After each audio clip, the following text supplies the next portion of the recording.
श्रीगुरुभ्यो नमः। हरिः ओम्। शुद्धानन्दोरुसंविद्वितिबलबहुलौदार्यवीर्यादिदेहं चिन्तासन्तापलेपोद्भवमृतिमुखराशेषदोषातिदूरम् सद्भिर्वैराग्यभक्तिश्रुतिमतिनियतध्यानजज्ञानयोगात् गम्यं वन्दे मुकुन्दाभिधममलमलं ब्रह्मवेदान्तवेद्यम् याञ्चामन्दरलोलिताद्यतबुधैर्द्विद्येन्दिरा निर्जरैः जातो भारतपारिजातसुतरो सद्ब्रह्मसूत्रामृतम् आसीत् तन्त्रपुराणसन्मणिगणो जातः शुकेन्दुः सदा सोऽयं व्याससुधानिधिर्भवतु मे भूत्यैः सतां भूतिदः स्वान्तध्वान्तनिकृन्तने जितमहावैकर्तनांशोरजं निर्दोषं जितचन्द्रचन्द्रिकमलं तापत्रयोन्मूलने गाम्भीर्ये जितसिन्धुराजममितं भाष्यं यदास्याम्बुजात् आविर्भूतममन्दबोध भगवत्पादान् प्रपद्ये तथा श्रीमद्वसंसेवनलब्धशुद्धविद्यासुधाम्बो निधयो कृपालवः पङ्कजनाभतीर्था कृपालवस्यां मयि नित्यमेषाम् श्रीमद्रमारमणसद्गिरिपादसङ्गिव्याख्यानिनाददलिताखिलदुष्टदर्पम् दुर्वादिवारणविदारणरक्षदीक्षम् अक्षोभ्यतीर्थमृगराजमहं नमामि।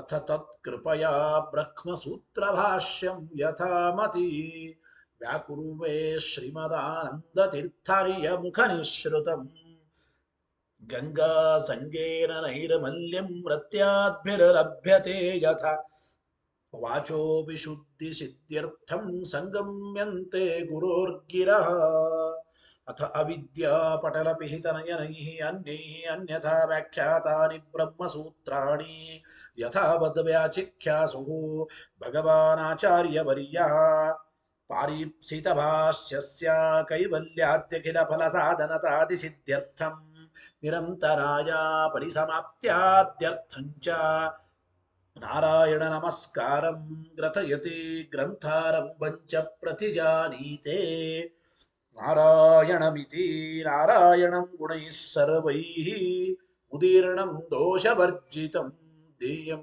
गम्यं गुणोश्चापि नत्वा सूत्रार्थ उच्यते ओमो मथातो ब्रह्म जिज्ञासा ओम श्रुतिक्षीराब्धिमामध्यधीमं दरमहीभृतः प्राप्ता न्यायसुधा येन तं जयीन्द्रमहं भजे बुधैरपि सुदुर्बोधे ग्रन्थे यन्मम साहसं तत्पारयन्तु निपुणाः गुरुपादरजक्कणाः लौकिकफलं लक्षणामृतदोहिनीं गुरुवनुग्रहरूपां तां कामधेनुमुपास्महे मद्मुक्तिर्द्विनदी जयार्यशुभवाक्शूर्यात्मजा सङ्गमे व्याख्यास्नानमोहो विधाय हरे प्राप्य प्रसादं परं प्रापुरुजे कृतकृत्यतां गतमला विद्यादिराजादयो योगीशा कृपयन्तु ते जयमुनेर्भावस्य बोधाय मे शुकेन शान्त्यादिषु वाङ्मयेषु व्यासेन धैर्यं बुधिनोपमेयम् मनोजजित्या मनसां निपत्य रघुत्तमाख्यं स्वगुरुं नमामि न दग्धं यस्य कौपीनम् अग्नौ दत्तमपि स्फुटम् वेदव्यासगुरुं नौमि श्रीवेदेश नमस्कृतम् सत्यनाथ गुरुः पातु योधीरो नवचन्द्रिकां नवामृतगदा तीर्थताण्डवानि व्यचीकृपत आरूढः सहसा यतीन्द्रपदवीं गत्वा च वाराणसी तत्रत्यान् कुमतः प्रचारनिरतान् अद्वैतदिग्धन्ति नः प्रौढार्थे वचने सुयुक्तिखचितैः सम्भीषयन्मोदयन् सत्यध्यानसुखे सरी विजयते पादाशितः श्रीपतेः प्रावोचद्योतिकं न्याय ಸುಧಾ ವಾಕ್ಯಾರ್ಥ ಚಂದ್ರಿಕಾ ಸತ್ಯ ಪ್ರಜ್ಞೆ ಗುರುರ್ದದ್ಯಾತ್ ಪ್ರಜ್ಞಾಂ ವೈದಾಂತಿಕಿಂ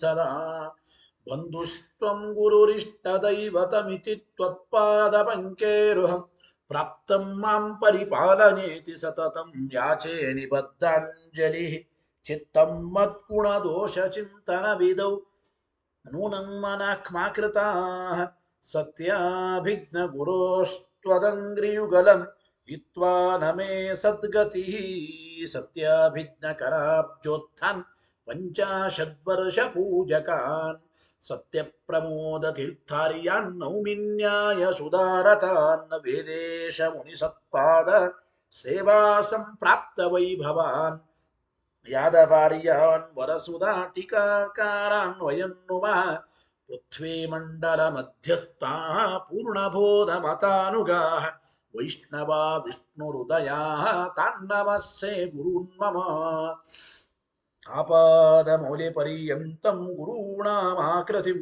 ಸ್ಮರೇತ್ ತೇನ ವಿಘ್ನಾಃ ಪ್ರಣಶ್ಯಂತಿ ಸಿದ್ಧ್ಯಂತಿ ಚ ಮನೋರಥಾಃ ಶುಭಾಂ ಧ್ಯಾಯಂತಿ ಯೇ ಕಾಮಾನ್ ಗುರುದೇವಃ ಪ್ರಸಾದಜಾನ್ ಇತರಾನ್ ಆತ್ಮಪಾಪೋತ್ಥಾನ್ ತೇಷಾಂ ವಿದ್ಯಾ ಫಲಿಷ್ಯತಿ ಯೈರಹಂ ಶುಕವತ್ ಸಮ್ಯಕ್ ಶಿಕ್ಷಿತೋಸ್ಮಿ ಕೃಪಾಲುಭಿಃ ಶ್ರೀಮತ್ಸತ್ಯಾತ್ಮತೀರ್ಥಾರ್ಯಾನ್ ವಂದೇ ವಿದ್ಯಾ ಗುರೂನ್ ಮಮ ಸಪ್ರಮೋದ ಕೃಪಾಪಾತ್ರಂ ಜಗತ್ಪೂಜ್ಯ ಮಹಾಗುರುಂ ಸದಾ ಸಚ್ಚಾಸ್ತ್ರ ನಿರತಂ ಶ್ರೀ ಸತ್ಯಾತ್ಮ ಮುನಿಂ ಭಜೆ ಸ್ವಸ್ತ್ಯಸ್ತು ಸತಾಮಖಿಲ ಸನ್ಮಂಗಲಾನಿ ಭವಂತು ಶ್ರೀ ಗುರುಭ್ಯೋ ನಮಃ ಹರಿ ಓಂ. ಇವತ್ತಿನ ದಿನ ಬ್ರಹ್ಮಸೂತ್ರ ಭಾಷ್ಯ ತತ್ವಪ್ರಕಾಶಿಕೆಯಲ್ಲಿ 3ನೇ ಅಧ್ಯಾಯ ಸಾಧನಾಧ್ಯಾಯ. ಆ ಸಾಧನಾಧ್ಯಾಯದಲ್ಲಿ 3ನೇ ಅಧ್ಯಾಯದಲ್ಲಿ 3ನೇ ಪಾದ ಉಪಾಸನಾ ಪಾದ. ಆ ಉಪಾಸನಾ ಪಾದದಲ್ಲಿ 39ನೇ ಅಧಿಕರಣ. 39ನೇ ಅಧಿಕರಣ ಒಂದು ಪುಟ್ಟದಾದ ಅಧಿಕರಣ, ವಿಕಲ್ಪಾಧಿಕರಣ. ವಿಕಲ್ಪಾಧಿಕರಣ ಅಂತ ಕರೀತಾ ಇದ್ದಾರೆ. ಏನ್ ಹೇಳ್ತಾ ಇದ್ದಾರೆ ಈ ವಿಕಲ್ಪಾಧಿಕರಣದಲ್ಲಿ ಅಂದ್ರೆ, ಕೆಲವೊಂದು ಬಾರಿ ಫಲ ವಿಶೇಷಕ್ಕಾಗಿ ಬಿಂಬರೂಪದ ಉಪಾಸನೆಯನ್ನ ಬಿಟ್ಟು ಉಳಿದ ಭಗವದ್ರೂಪಗಳ ಉಪಾಸನೆಯನ್ನು ಮಾಡಬಹುದು. ಆಯಾ ಸಾಧಕ ವ್ಯಕ್ತಿಗಳಿಗೆ ಬಿಂಬರೂಪದ ಉಪಾಸನೆಯಿಂದಲೇ ಅಪರೋಕ್ಷ ಜ್ಞಾನ ಮೋಕ್ಷ ಅಂತ ಹೇಳಿದ್ದಾರೆ. ಅದು ಸರಿ. ಬಿಂಬರೂಪದ ಉಪಾಸನೆಯನ್ನ ಬಿಟ್ಟು ಉಳಿದ ಭಗವದ್ರೂಪಗಳ ಉಪಾಸನೆಯೂ ಕೂಡ ವಿಕಲ್ಪೇನ ವಿಹಿತ. ಹೆಚ್ಚಿನ ಫಲ ಬೇಕಾದರೆ ಮಾಡಬೇಕು, ಹೆಚ್ಚಿನ ಫಲದ ಅಪೇಕ್ಷೆ ಇಲ್ಲ ಬಿಡಬಹುದು. ಈ ರೀತಿಯಾದ ಒಂದು ವಿಷಯ ವಿಕಲ್ಪಾಧಿಕರಣ. ವಿಕಲ್ಪೇನ ಹೇಳಿದ್ದಾರೆ, ಬಿಂಬರೂಪದಿಂದ ಅತಿರಿಕ್ತವಾದ ಭಗವದ್ರೂಪಗಳ ಉಪಾಸನೆ ಮಾಡಬಹುದು ಬಿಡಬಹುದು ಈ ರೀತಿ ಎಂಬ ವಿಚಾರವನ್ನ ಈ ವಿಕಲ್ಪಾಧಿಕರಣದಲ್ಲಿ ತಿಳಿಸಿಕೊಡ್ತಾ ಇದ್ದಾರೆ. ಟೀಕಾಕೃತ್ಪಾದರು ತತ್ವಪ್ರಕಾಶಿಕ ನೋಡಿ ಹೇಳ್ತಾರೆ, ಅತ್ರ ಈ 39ನೇ ಅಧಿಕರಣ ಈ ಉಪಾಸನಾಪಾದದ ವಿಕಲ್ಪಾಧಿಕರಣದಲ್ಲಿ ಅತ್ರ ಅಂತ ಈ ವಿಕಲ್ಪಾಧಿಕರಣದಲ್ಲಿ ಏನ್ ಹೇಳ್ತಾ ಇದ್ದಾರಪ್ಪ? ಅತ್ರ ಹರಿದರ್ಶನ ಉಪಯೋಗ್ಯ ಬಿಂಬೋಪಾಸನಸ್ಯ ಅಕರ್ತವ್ಯತಾ ನಿರಾಸಾತ್ ಅಸ್ತಿ ಶಾಸ್ತ್ರಾದಿ ಸಂಗತಿ. ಹರಿದರ್ಶನಕ್ಕೆ ಉಪಯೋಗಿಯಾದದ್ದು ಅವರವರ ಬಿಂಬರೂಪದ ಭಗವಂತನ ದರ್ಶನ ಉಪಾಸನೆ. ಅವರವರ ಬಿಂಬರೂಪಕ್ಕಿಂತಲೂ ಬೇರೆಯಾದ ಭಗವದ್ರೂಪಗಳ ಉಪಾಸನೆ ಮಾಡಲೇಬಾರದು ಅಂತೇನಿಲ್ಲ ಅಂತ ಅಭಿಪ್ರಾತ್ರ. ಹರಿದರ್ಶನ ಉಪಯೋಗಿ ಹಂಗೆ ಓದ್ಬೇಕಂದ್ರೆ ಹರಿದರ್ಶನ ಉಪಯೋಗಿ, ಭಗವಂತನ ಅಪರೋಕ್ಷ ಜ್ಞಾನಕ್ಕೆ ಉಪಯೋಗ ಬೀಳತಕ್ಕಂಥದ್ದು ಬಿಂಬರೂಪಿ ಪರಮಾತ್ಮನ ಉಪಾಸನೆ. ಅದನ್ನ ಬಿಟ್ಟು ಅಬಿಂಬೋಪಾಸನಸ್ಯ ಅಂತ, ಅಬಿಂಬೋಪಾಸನಸ್ಯ ಅಂತ ಓದ್ಬೇಕು. ಹರಿದರ್ಶನ ಉಪಯೋಗಿ, ಉಪಯೋಗ್ಯ ಬಿಂಬೋಪಾಸನಸ್ಯ, ಉಪಯೋಗಿ ಅಬಿಂಬೋಪಾಸನಸ್ಯ. ಭಗವಂತನ ದರ್ಶನಕ್ಕೆ ಉಪಯೋಗಿಯಾದದ್ದು ಬಿಂಬರೂಪಿಯಾದ ಪರಮಾತ್ಮನ ಉಪಾಸನೆ. ಅದರಿಂದ ಭಿನ್ನವಾದ ಬೇರೆ ಭಗವದ್ ರೂಪಗಳ ಉಪಾಸನೆ ಎಂಬುದು ಮಾಡಲೇಬಾರದು. ನರಸಿಂಹಾದಿ ಭಗವದ್ ರೂಪಗಳ ಉಪಾಸನೆ ಬೇಕಾಗೇ ಇಲ್ಲ ಅಂತಂದರೆ ಹಾಗೇನಿಲ್ಲ. ಬೇರೆ ಭಗವದ್ ರೂಪಗಳ ಉಪಾಸನೆ ಮಾಡಲೇಬಾರದು ಎಂಬ ನಿಯಮವನ್ನು ಅಕರ್ತವ್ಯತಾ ನಿರಾಸ, ಮಾಡಲೇಬಾರದು ಎಂಬುದನ್ನು ನಿರಾಕರಣೆ ಮಾಡ್ತಾ ಇದ್ದಾರೆ. ಮಾಡಲೇಬಾರದು ಅಂತ ಏನಿಲ್ಲ ಎಂಬುದನ್ನು ಹೇಳ್ತಾ ಇದ್ದಾರೆ. ಆದ್ರಿಂದ ಅಸ್ಥಿ ಶಾಸ್ತ್ರಾದಿ ಸಂಗತಿ, ಒಟ್ಟು ಭಗವಂತನ ಉಪಾಸನೆಯ ಬಗ್ಗೆ ಹೇಳ್ತಾ ಇದ್ದಾರೆ. ಶಾಸ್ತ್ರ ಸಂಗತಿ ಇದೆ. ಉಪಾಸನೆ ಎಂಬ ಸಾಧನೆ ಬಗ್ಗೆ ಹೇಳ್ತಾ ಇದ್ದಾರೆ. ಸಾಧನಾಧ್ಯಾಯದ ಅಧ್ಯಾಯ ಸಂಗತಿ ಇದೆ. ಬಿಂಬರೂಪದಿಂದ ಭಿನ್ನವಾದ ಬೇರೆ ಭಗವದ್ ರೂಪಗಳ ಉಪಾಸನೆಯನ್ನೇ ಹೇಳ್ತಾ ಇದ್ದಾರೆ. ಉಪಾಸನಾ ಪಾದದ ಸಂಗತಿ ಇದೆ. ಹಿಂದಿನ ಅಧಿಕರಣಕ್ಕೂ ಈ ಅಧಿಕರಣಕ್ಕೂ ಬಿಂಬರೂಪದ ಉಪಾಸನೆ ಬಹಳ ಮುಖ್ಯ ಅಂತ ಹೇಳಿ, ಅದರ ನಂತರದಲ್ಲಿ ಬಿಂಬರೂಪ ಉಪಾಸನೆಯಿಂದ ಭಿನ್ನವಾದ ಬೇರೆ ಭಗವದ್ ರೂಪಗಳ ಉಪಾಸನೆಯೂ ಕೂಡ ಮಾಡಬಹುದು. ಈ ರೀತಿ ಅಧಿಕರಣ ಸಂಗತಿ ಎಲ್ಲ ಸಂಗತಿಗಳು ಕೂಡ ಪ್ರಾಪ್ತವಾಗುತ್ತವೆ ಅಂತ ಅರ್ಥ. ಅನ್ಯಥಾ ಒಂದು ವೇಳೆ ಬೇರೆ ಭಗವದ್ ರೂಪಗಳ ಉಪಾಸನೆ ಮಾಡಲೇಬಾರದು, ಬೇರೆ ಭಗವದ್ ರೂಪಗಳ ಉಪಾಸನೆಯನ್ನು ನಾವು ಸಮರ್ಥನೆ ಮಾಡದೇ ಹೋದರೆ, ನೋಡಿ ಬೇರೆ ಬೇರೆ ಭಗವದ್ ರೂಪಗಳ ಉಪಾಸನೆಯನ್ನು ತಿಳಿಸ್ತಾ ಇದ್ದಾರೆ. ಎಲ್ಲಿ? ಅನ್ಯಥಾ ತಾಪನೀಯಾದಿಶ್ರುತಿ ವೈಯರ್ಥ್ಯ ಪ್ರಸಂಗಾತ್ ಸಮರ್ಥನೀಯಮೇತತ್. ತಾಪನೀಯ ಶ್ರುತಿಗಳು ಉಂಟು.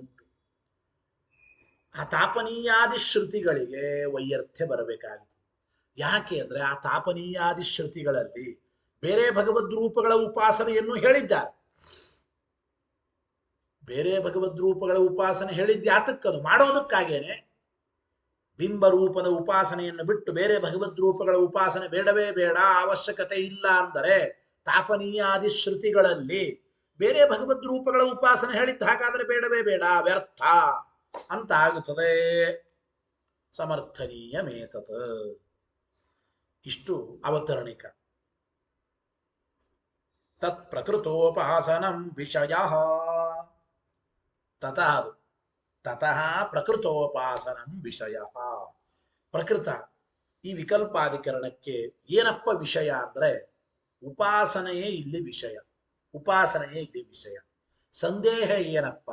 ಮುಮುಕ್ಷುಣ ಸ್ವಬಿಂಬಾತಿರಿಕ್ತ ರೂಪ ವಿಷಯಂ ಕರ್ತವ್ಯಂ ನವಾ ಇತಿ ಸಂದೇಹ.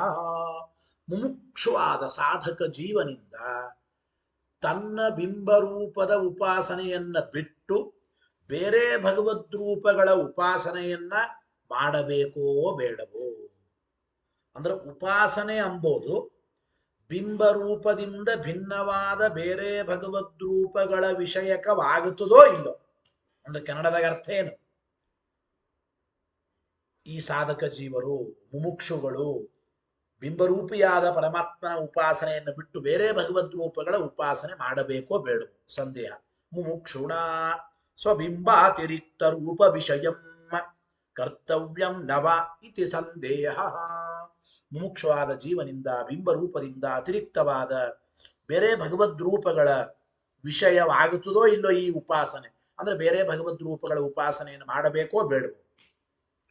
ಯಾಕೆ ಈ ಸಂದೇಹ ಬಂತು ಅಂದ್ರೆ ಬಿಂಬೋಪಾಸನೋಕ್ತೇ ಅನವಧಾರಣಾಯಾಹ ಉಭಯತಾಪಿ ಉಪಪತ್ತಿ. ನೋಡಿ, ಬಿಂಬೋಪಾಸನೆ ಮಾಡಬೇಕು, ಬಿಂಬರೂಪಿ ಪರಮಾತ್ಮನ ಉಪಾಸನೆ ಮಾಡಬೇಕು ಅಂತ ಹೇಳಿದ್ದಾರೆ ಹೊರತು ಅವಧಾರಣವಾಗಿ ಬಿಂಬರೂಪಿ ಪರಮಾತ್ಮನ ಉಪಾಸನೆ ಮಾತ್ರ ಮಾಡಬೇಕು ಅಂತ ಅವಧಾರಣ ಪುರಸ್ಸರವಾಗಿ ಏನು ಹೇಳಿಲ್ಲ. ಗೊತ್ತಾಯ್ತೋ ಇದು? ಅವಧಾರಣ ಪುರಸ್ಸರವಾಗಿ ಏನು ಹೇಳಿಲ್ಲ ಅಲ್ಲಿ. ನೋಡ್ರಿ, ಬಿಂಬೋಪಾಸನೋಕ್ತೇ, ಬಿಂಬರೂಪಿ ಪರಮಾತ್ಮನ ಉಪಾಸನೆ ಮಾಡಬೇಕು ಹೇಳಿದ್ದಾರೆ. ಹೇಗೆ? ಬಿಂಬರೂಪಿ ಪರಮಾತ್ಮನ ಉಪಾಸನೆ ಮಾತ್ರ ಮಾಡಬೇಕು ಅಂತೇನು ಹೇಳಿಲ್ಲ. ಅಂದ ಮೇಲೆ ಉಭಯತಾಪಿ ಉಪಪತ್ತಿ, ಅವಧಾರಣಾತ್ಮಕವಾಗಿ ಹೇಳಿಲ್ಲ. ಬಿಂಬರೂಪಿ ಪರಮಾತ್ಮನ ಉಪಾಸನೆ ಮಾತ್ರ ಮಾಡಬೇಕು, ಬೇರೆ ಉಪಾಸನೆ ಬೇಕಾಗಿಲ್ಲ, ಈ ರೀತಿ ಅವಧಾರಣಾತ್ಮಕವಾಗಿ ಯಾವುದನ್ನು ಹೇಳಿಲ್ಲ. ಆದ್ದರಿಂದ ಗೊತ್ತಾಯಿತೋ ಇಲ್ಲೋ? ಬಿಂಬೋಪಾಸನ ಅಂದ್ರೆ ಅನವಧಾರಣಾಯ ಬಿಂಬೋಪಾಸನೋಕ್ತೇ, ಬಿಂಬರೂಪಿ ಪರಮಾತ್ಮನ ಉಪಾಸನೆ ಅವಧಾರಣ ಪುರಸ್ಸರವಾಗಿ ಹೇಳಿಲ್ಲ. ಆದ್ದರಿಂದ ಎರಡು ರೀತಿಯಾಗಿ ಮಾಡಬಹುದು. ಅಂದ್ರೆ ಬಿಂಬರೂಪಿ ಪರಮಾತ್ಮನ ಉಪಾಸನೆ ಮಾಡಬೇಕು, ಬೇರೆ ಭಗವದ್ ರೂಪಗಳ ಉಪಾಸನೆಯನ್ನು ಮಾಡಬಹುದು ಅಂತ ಆಯಿತು. ಆದ್ದರಿಂದ ಈಗ ಬರೋ ಪ್ರಶ್ನೆ, ಹಾಗಾದರೆ ಬಿಂಬರೂಪಿ ಪರಮಾತ್ಮನ ಉಪಾಸನೆಯಿಂದ ಭಿನ್ನವಾದ ಬೇರೆ ಭಗವದ್ ರೂಪಗಳ ಉಪಾಸನೆ ಮಾಡಬೇಕೋ ಬೇಡವೋ ಸಂದೇಹ ಬರ್ತಾ ಇದೆ. ಪೂರ್ವ ಪಕ್ಷ ಏನಪ್ಪ, ನ ಕರ್ತವ್ಯಮಿತಿ ಪೂರ್ವ ಪಕ್ಷ. ಬಿಂಬರೂಪಿಯಿಂದ ಭಿನ್ನವಾದ ಬೇರೆ ಭಗವದ್ ರೂಪಗಳು, ನರಸಿಂಹಾದಿ ರೂಪಗಳ ಉಪಾಸನೆ ಮಾಡಬೇಕಾಗಿಲ್ಲ ಅಂತೆ ಪೂರ್ವ ಪಕ್ಷ. ಬೇರೆ ಭಗವದ್ ರೂಪಗಳ ಉಪಾಸನೆ ಬೇಕಾಗಿಲ್ಲ ಅಂತ. ನ ಕರ್ತವ್ಯಮಿತಿ ಪೂರ್ವ ಪಕ್ಷ. ಯಾಕೆ? ತಥಾಹಿ ಅವ್ರು ಹೇಳ್ತಾ ಇದ್ದಾರೆ, ಬಿಂಬರೂಪಿ ಪರಮಾತ್ಮನ ಉಪಾಸನೆಯನ್ನು ಬಿಟ್ಟು ಬೇರೆ ಭಗವದ್ ರೂಪಗಳ ಉಪಾಸನೆ ಮಾಡಬಹುದು ಅಂತ ಇದ್ದೀರಲ್ಲ, ಪ್ರಶ್ನೆ ಮಾಡ್ತಾರೆ ಪೂರ್ವ ಪಕ್ಷಿಗಳು. ಏನು? ಕಿಮೇತದುಪಾಸನಂ ಮೋಕ್ಷಾರ್ಥಂ ಕರ್ತವ್ಯಂ ಫಲಾಂತರಾರ್ಥಂ ವಾ. ಬಿಂಬರೂಪಿಯನ್ನ ಬಿಟ್ಟು ಬೇರೆ ಭಗವದ್ ರೂಪಗಳ ಉಪಾಸನೆ ಇದು ಮೋಕ್ಷಕ್ಕಾಗಿ ಮಾಡ್ತೀರೋ ಅಥವಾ ಬೇರೆ ಫಲಕ್ಕಾಗಿ ಮಾಡ್ತೀರೋ ಪ್ರಶ್ನೆ. ಬೇರೆ ಭಗವದ್ ರೂಪಗಳ ಉಪಾಸನೆ ಮಾಡಬಹುದು ಅಂಬೋರಿಗೆ ಪ್ರಶ್ನೆ ಪೂರ್ವ ಪಕ್ಷಿಗಳು ಕೇಳ್ತಾ ಇದ್ದಾರೆ. ಬೇರೆ ಭಗವದ್ ರೂಪಗಳ ಉಪಾಸನೆ ಅದು ಮೋಕ್ಷಕ್ಕಾಗಿಯೋ ಅಥವಾ ಬೇರೆ ಫಲಕ್ಕಾಗಿಯೋ? ನಾದ್ಯ ನ ಆದ್ಯ. ನಾದ್ಯ ಅಂದ್ರು ಅದು ಸರಿಯಲ್ಲ. ಯಾಕೆ? ತದಭಾವಾತ್. ಬೇರೆ ಬಿಂಬರೂಪ ಬಿಟ್ಟು ಬೇರೆ ಭಗವದ್ ರೂಪಗಳ ಉಪಾಸನೆ ಅಂಬೋದು ಅದು ಮೋಕ್ಷಕ್ಕೆ ಕಾರಣವಾಗುವುದೇ ಇಲ್ಲ. ಮೋಕ್ಷವೆಂಬ ಫಲಕ್ಕಾಗಿ ಬೇರೆ ಭಗವದ್ ರೂಪಗಳು, ನರಸಿಂಹ ಕೂರ್ಮ ವರಾಹ ಇವುಗಳ ಉಪಾಸನೆ ಅಂಬೋದು, ಬಿಂಬರೂಪಿ ಪರಮಾತ್ಮನ ಉಪಾಸನೆ ಬಿಟ್ಟು ಬೇರೆ ಭಗವಂತನ ರೂಪಗಳ ಉಪಾಸನೆ ಎಂಬುದು ಅದು ಸರ್ವಥಾ ಮೋಕ್ಷಕ್ಕೆ ಕಾರಣವಾಗುವುದಿಲ್ಲ. ತದಭಾವ. ಅನ್ಯಥಾ ಉಕ್ತಂ ವ್ಯಾಹನ್ನೇತ ಎಂಬ ಮಾತನ್ನೇ ಹೇಳ್ತಾ ಇದ್ದಾರೆ.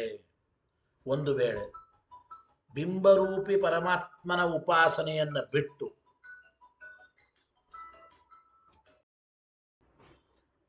ಬೇರೆ ಭಗವದ್ ರೂಪಗಳ ಉಪಾಸನೆ ಮಾಡಬೇಕು, ಬೇರೆ ಭಗವದ್ ರೂಪಗಳ ಉಪಾಸನೆಯಿಂದಲೂ ಮೋಕ್ಷವಾಗುತ್ತದೆ ಅಂತ ಒಪ್ಪಿಬಿಟ್ರೆ ಬಿಂಬರೂಪಿ ಪರಮಾತ್ಮನ ಉಪಾಸನೆಯಿಂದಲೇ ಮೋಕ್ಷ ಅಂತ ಹಿಂದೆ ಹೇಳಿದ್ದು ತಪ್ಪಾಗುತ್ತದೆ, ಅದು ವ್ಯರ್ಥವಾಗುತ್ತದೆ.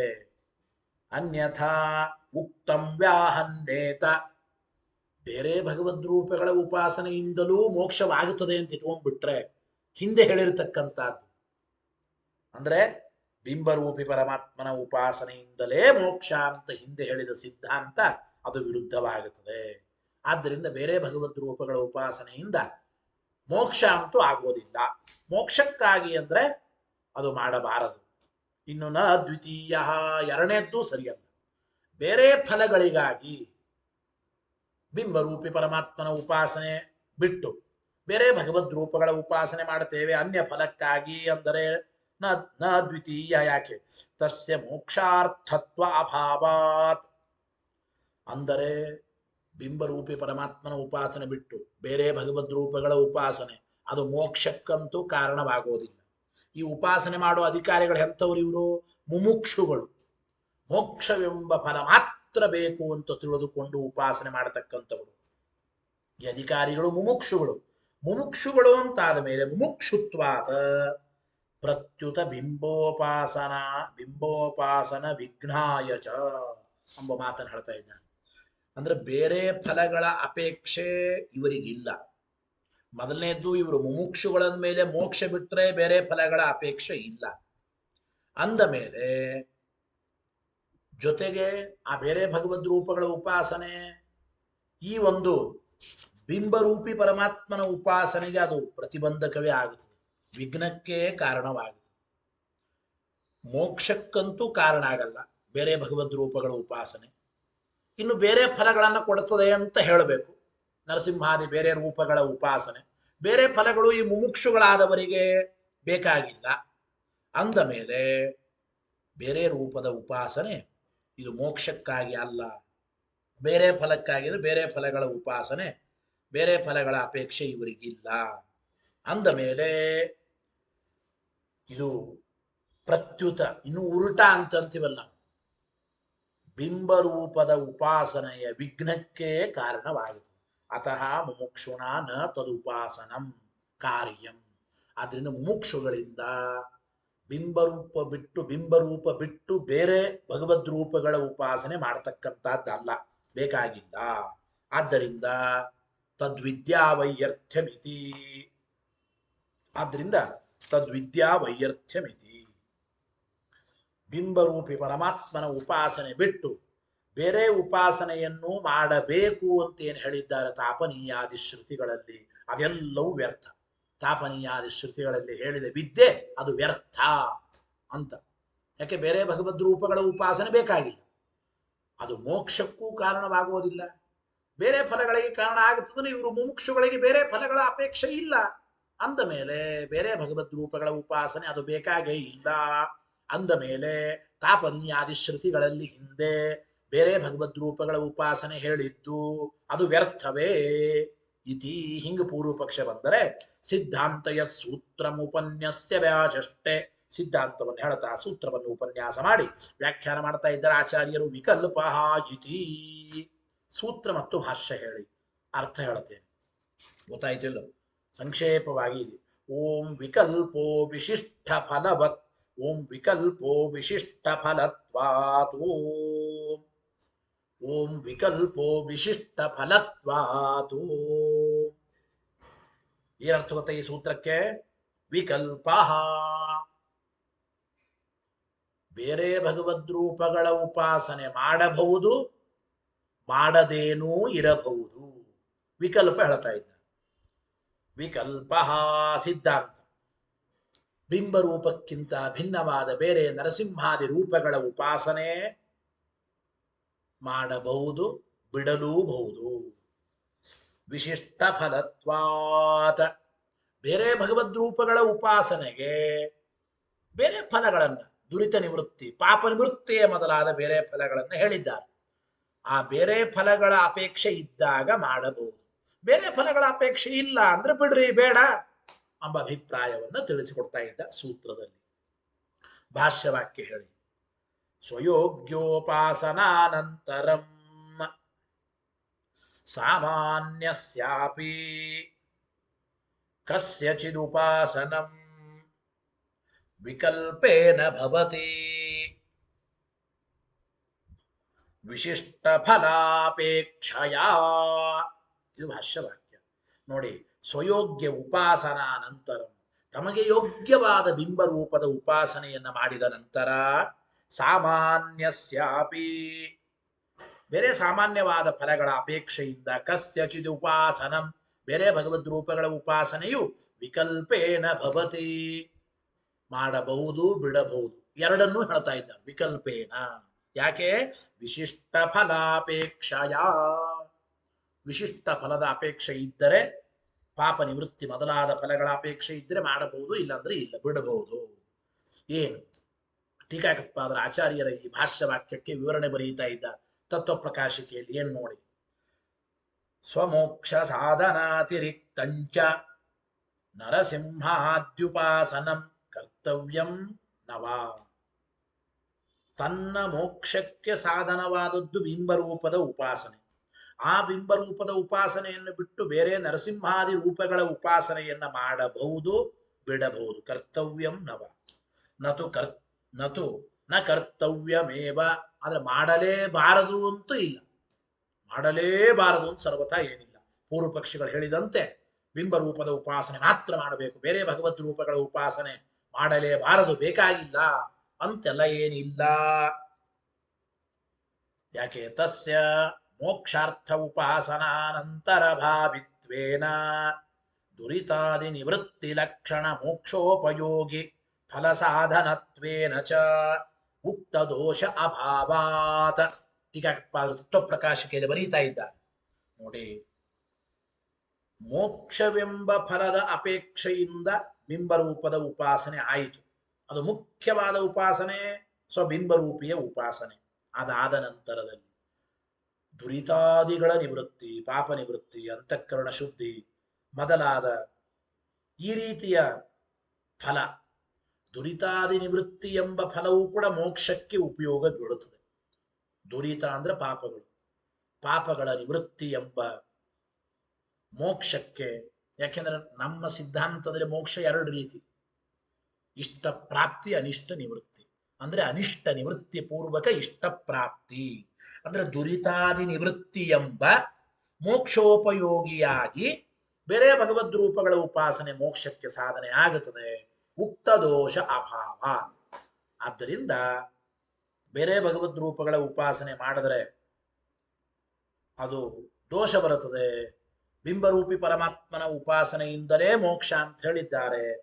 ಬೇರೆ ಭಗವದ್ ರೂಪಗಳ ಉಪಾಸನೆ ವ್ಯರ್ಥ ಎಂಬ ಹಿಂದೆ ದೋಷ ಕೊಟ್ಟಿದ್ದೀರಿ. ಆ ದೋಷ ಏನಿಲ್ಲ, ಉಕ್ತ ದೋಷ ಅಭಾವ. ಕಿಂತು ಏನು? ಕಿಂತು ವಿಕಲ್ಪಸ್ತು. ವಿಕಲ್ಪವನ್ನ ಹೇಳಿದ್ದಾರೆ ಅಂತ ಹೇಳ್ತಾ ಇದ್ದಾರೆ. ಕಿಂತು ವಿಕಲ್ಪಸ್ತು. ವಿಕಲ್ಪ ಏನು? ವಿಕಲ್ಪ ಅಂದ್ರೆ ಯಸ್ಯ ವಿಶಿಷ್ಟ ಫಲಾಪೇಕ್ಷಾ ಅಸ್ತಿ ತೇನ ಕರ್ತವ್ಯ. ಯಾವ ಸಾಧಕರಿಗೆ, ಯಾವ ಉಪಾಸಕರಿಗೆ ವಿಶಿಷ್ಟ ಫಲದ ಅಪೇಕ್ಷೆ ಇದೆ, ಅಂದ್ರೆ ದುರಿತಾದಿ ನಿವೃತ್ತಿ ಎಂಬ ವಿಶಿಷ್ಟ ಫಲದ ಅಪೇಕ್ಷೆ ಯಾರಿಗಿದೆಯೋ ಅವರು ಬೇರೆ ಭಗವದ್ ರೂಪಗಳ ಉಪಾಸನೆ ಮಾಡ್ತಾರೆ. ತೇನ ಕರ್ತವ್ಯ, ಅವರಿಂದ ಉಪಾಸನೆ ಮಾಡಬಹುದು. ಯಸ್ಯತು ನಾಸ್ತಿ ತೇನ ನ ಇತಿ. ವಿಕಲ್ಪ ಅಂದ್ರೆ ಇದು. ಯಾರಿಗೆ ವಿಶಿಷ್ಟ ಫಲದ ಅಪೇಕ್ಷೆ ಇಲ್ಲವೋ ಅವರು ಬೇರೆ ಭಗವದ್ ರೂಪಗಳ ಉಪಾಸನೆ ಮಾಡೋದಿಲ್ಲ, ಮಾಡಬೇಕು ಅಂತಿಲ್ಲ. ಅದನ್ನು ಬರೀತಾರೆ. ಸ್ವಯೋಗ್ಯೋಪಾಸನಯ ಏವ ತೀವ್ರಯ ದುರಿತಾದಿ ನಿವೃತ್ಯುಪಪತ್ತೇ ಇತಿ ಭಾವ. ಯಾಕೆಂದ್ರೆ, ಹಾಗಾದ್ರೆ ಒಂದು ಪ್ರಶ್ನೆ: ಬೇರೆ ಭಗವದ್ ರೂಪಗಳ ಉಪಾಸನೆಯಿಂದ ದುರಿತ ನಿವೃತ್ತಿ ಆಗುತ್ತದೆ, ಪಾಪ ನಿವೃತ್ತಿ ಆಗುತ್ತದೆ ಅಂತಂದ್ರಿ. ಹಾಗಾದ್ರೆ ಕೇವಲ ಬಿಂಬರೂಪಿ ಪರಮಾತ್ಮನ ಉಪಾಸನೆ ಮಾಡಿದವರಿಗೆ ಪಾಪ ನಿವೃತ್ತಿ ಹೇಗೆ? ಬೇರೆ ಭಗವದ್ ರೂಪಗಳ ಉಪಾಸನೆ ಅವರು ಮಾಡಿಲ್ಲ, ಹಾಗಾದ್ರೆ ಪಾಪ ನಿವೃತ್ತಿ ಹೇಗೆ ಅಂದ್ರೆ, ಅವರ ಬಿಂಬರೂಪಿ ಪರಮಾತ್ಮನ ಉಪಾಸನೆಯಿಂದಲೇ ಅವರಿಗೆ ಪಾಪ ನಿವೃತ್ತಿ ಆಗಿರುತ್ತದೆ.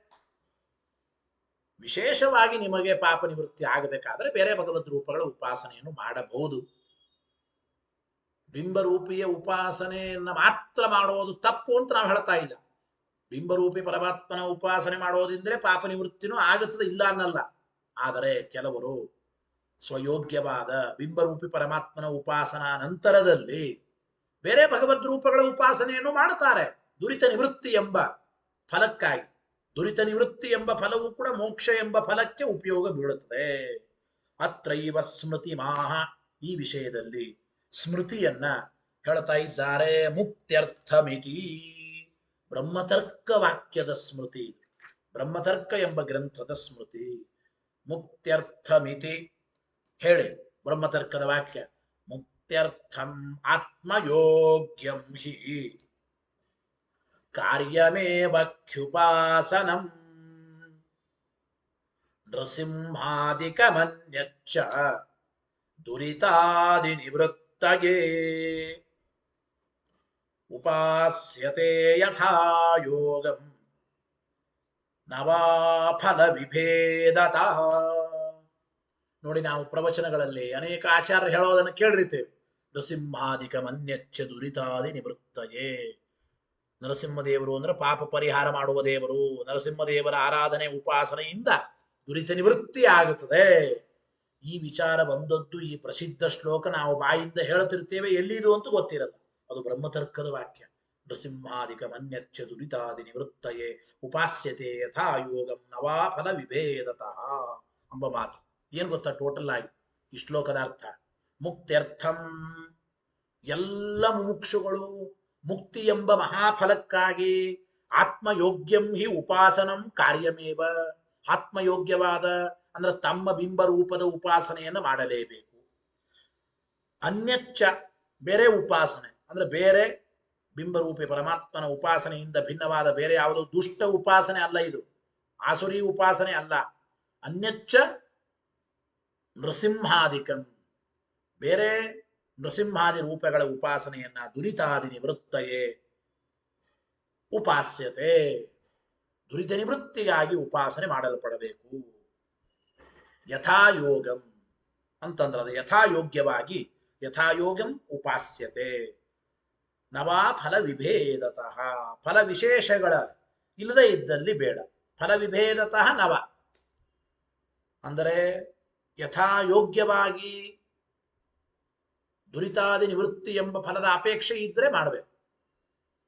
ಆ ಫಲ ವಿಶೇಷಗಳ ಅಪೇಕ್ಷೆ ಇಲ್ಲ, ಫಲ ವಿಭೇದತಃ, ಫಲ ವಿಶೇಷಗಳ ಅಪೇಕ್ಷೆ ಇಲ್ಲ ಅಂದ್ರೆ ಬಿಟ್ಟುಬಿಡಿ, ಬೇಕಾಗಿಲ್ಲ ಉಪಾಸನೆ ಮಾಡೋದು ಬಿಟ್ಟುಬಿಡಿ ಅಂತ ಅಭಿಪ್ರಾಯ. ಆಮೇಲೆ ನೃಸಿಂಹಾಧಿಕಮನ್ಯಚ್ಚ ಇತಿ ಸಾಮಾನ್ಯಾಧಿಕರಣ್ಯಂ, ಟೀಕಾಕೃತ್ಪಾದರು ಇಲ್ಲಿ ತಿಳಿಸಿಕೊಡ್ತಾ ಇದ್ದಾರೆ. ನೃಸಿಂಹಾದಿ ಮೊದಲಾದ ರೂಪವೇ ಭಗವದ್ರೂಪ ಹಾಗೂ ಅವೈಷ್ಣವ ರೂಪಗಳು ಕೂಡ ಎಂಬುದಾಗಿ ಭ್ರಮೆ ಬರುತ್ತದೆ. ಅನ್ಯಚ್ಚ ಅಂಬೋದಕ್ಕೆ ಬಿಂಬರೂಪಿ ಪರಮಾತ್ಮನ ಉಪಾಸನೆ, ಅನ್ಯಚ್ಚ ಬೇರೆ ರೂಪದ ಉಪಾಸನೆಯನ್ನು ಮಾಡಬಹುದು. ಅಂದ್ರೆ ಅವೈಷ್ಣವ ರೂಪಗಳು ಅವುಗಳ ಉಪಾಸನೆಯನ್ನು ಮಾಡಬಹುದಾ ಅಂತಂದ್ರೆ, ಅನ್ಯಚ್ಚ ಅಂದ್ರೆ ಬಿಂಬರೂಪಿಯಿಂದ ಭಿನ್ನವಾದ ರೂಪ ಅಂದ್ರೆ ಬೇರೆ ಯಾವುದೋ ರೂಪವನ್ನು ಸ್ವೀಕಾರ ಮಾಡಬಹುದಾ? ಅವೈಷ್ಣವ ರೂಪಗಳು ಅಂದ್ರೆ ಅಲ್ಲ. ನೃಸಿಂಹಾಧಿಕಂ ಅನ್ಯಚ್ಚ ಇತಿ, ನೃಸಿಂಹಾಧಿಕಂ ಅನ್ಯಚ್ಚ ಎರಡನ್ನೂ ಕೂಡ ಸಾಮಾನ್ಯಾಧಿಕರಣ್ಯೇನ ಪ್ರಯೋಗ ಮಾಡ್ತಾ ಇದ್ದಾರೆ. ಆದ್ದರಿಂದ ಅತಃ ಅನ್ಯೋಪಾಸನಸ್ಯಾಪಿ ಕರ್ತವ್ಯತ್ವಾತ್, ಅಂದರೆ ನೃಸಿಂಹಾಧಿಕಂ ಅನ್ಯಚ್ಚ ಇತಿ ಸಾಮಾನಾಧಿಕರಣ್ಯಂ ಅಂತ ತಿಳಿಸಿದ್ದು. ಅಂದ್ರೆ ಬಿಂಬರೂಪಕ್ಕಿಂತ ಬೇರೆಯಾದ ನೃಸಿಂಹಾದಿ ರೂಪಗಳ ಉಪಾಸನೆ ಅದು ಕೂಡ ವೈಷ್ಣವೋಪಾಸನೆ, ಅವೈಷ್ಣವ ರೂಪದ ಉಪಾಸನೆ ಅಲ್ಲ. ವೈಷ್ಣವ ರೂಪದ ಉಪಾಸನೆ ಅಂಥೇಳಿ ವಿಶೇಷಣ ವಿಶೇಷ ಭಾವ ಇದೆ ಎಂಬ ಅಭಿಪ್ರಾಯದಿಂದಲೇ ನೃಸಿಂಹಾಧಿಕಂ ಅನ್ಯಚ್ಚ ಅಂತ ಸಾಮಾನಾಧಿಕರಣ್ಯೇನ ಆಚಾರ್ಯರು ಪ್ರಯೋಗ ಮಾಡಿದ್ದಾರೆ ಅಂತ ತಿಳಿಸಿಕೊಡ್ತಾ ಇದ್ದಾರೆ ಟೀಕಾಕೃತ್ಪಾದರು. ಆದ್ರಿಂದ ಏನಾಯಿತು, ಅನ್ಯೋಪಾಸನೆಯೂ ಕೂಡ ಕರ್ತವ್ಯವಾಗಿದೆ. ಫಲ ವಿಶೇಷದ ಅಪೇಕ್ಷೆ ಇದ್ದ ಮುಮುಕ್ಷುಗಳು ಅವಶ್ಯವಾಗಿ ಬಿಂಬರೂಪಿಯಿಂದ ಭಿನ್ನವಾದ ಬೇರೆ ನೃಸಿಂಹಾದಿ ರೂಪಗಳ ಉಪಾಸನೆಯನ್ನು ಮಾಡಬಹುದು. ಅನ್ಯೋಪಾಸನಸ್ಯಾಪಿ ಕರ್ತವ್ಯತ್ವಾತ್ ನ ವಿದ್ಯಾವೈಯರ್ಥ್ಯಮಿತಿ ಸಿದ್ಧಂ. ಆದ್ದರಿಂದ ತಾಪನೀಯಾದಿ ಶ್ರುತಿಗಳಲ್ಲಿ ಬೇರೆ ಭಗವದ್ ರೂಪಗಳ ಉಪಾಸನೆ ಹೇಳಿದ್ದು ಸರ್ವಥಾ ವ್ಯರ್ಥವಲ್ಲ.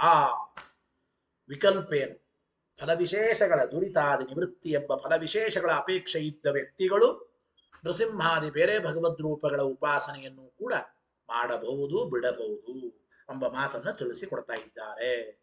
ಇನ್ನೊಂದು ಪುಟ್ಟ ಅಧಿಕರಣವನ್ನು ನೋಡಿ ಇವತ್ತಿನ ಪಾಠವನ್ನು ಮುಕ್ತಾಯ ಮಾಡೋಣ. ಈ 3ನೇ ಅಧ್ಯಾಯದ 3ನೇ ಪಾದ ಉಪಾಸನಾ ಪಾದದ 40ನೇ ಅಧಿಕರಣ ಕಾಮ್ಯಾಧಿಕರಣ ಅಂತ ಕರೀತಾ ಇದ್ದಾರೆ.